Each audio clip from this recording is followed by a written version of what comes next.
তোমরা যারা যারা ঘর বাড়ি ছাড়ি জোর করে দেশ ছাড়ি তাড়াতাড়ি যোগাযোগ করো, সরকারের কাছে তোমার রায় সারেন্ডার করে দিই। নিজের জীবন নাম বাঁচো, মা চোখের পানি জড়া নিয়ে বন্ধ করো, বাপর চোখের পানি জড়া নিয়ে বন্ধ করো, বউ ফুয়াইন্দারের রানীরা তোমার রক্ষা করো। যা গজ্য গজ্য আইও বেকেনে মিনিমিশি চৌয়াতগুলা গড়ি টেকনা ফরমাদি আম প্রমাণ করা বলি বেশি আর ইহবা মুক্ত এবং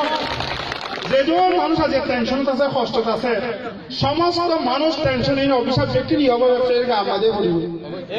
অত্যাচার করেন বিভিন্ন প্রশাসনিক কর্মকর্তা হলে কি হলো ইহবার ব্যবসার কারণে আজ এই ইহবা মুক্ত টেকনা করতে চায়। নির্বাচনের আগে কই তোমার ইহবা আর পূর্ণ দিও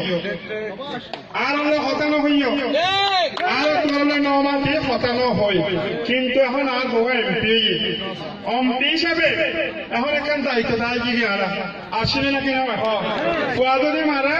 মা গরম মধ্যে বয়ে খালে, বউ গরম মধ্যে বয়ে খালে, বুড়া গাড়া খুঁজতে বাবলা বলে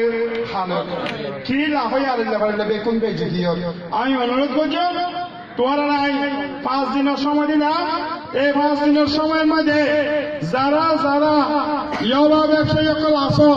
তালিকাভুক্ত বা তালিকার বাইরে তোমারা ব্যক্তিন সারেন্ডার করি পারলা তোমার আমরা যোগাযোগ করা ব্যক্তি সারেন্ডার করা দিই। আবার যখন তোমার মামা রক্ষা করি বাসাই বাপর চোখের মাঝে জল দিয়ান আর কুয়াশা জিয়ান বাউ কুয়া জিয়ান খানের খানা বন্ধ করা করিব। আর যদি তোমারা যদি নইলে পরে আর কই না পারিবা আজ টেকনাফর যে ফার্ম মাঝে ইহবা দ্বারা করিব, টেকনাফর যে ফার্ম মাঝে ইহবা দ্বারা করিব সে ফার্ম মাঝে নিজে যায় ফারানিরা ঠিয়া এই মানুষ খারাপ মানুষ বলে চিন্তিত করিবি না কারণ ইহবা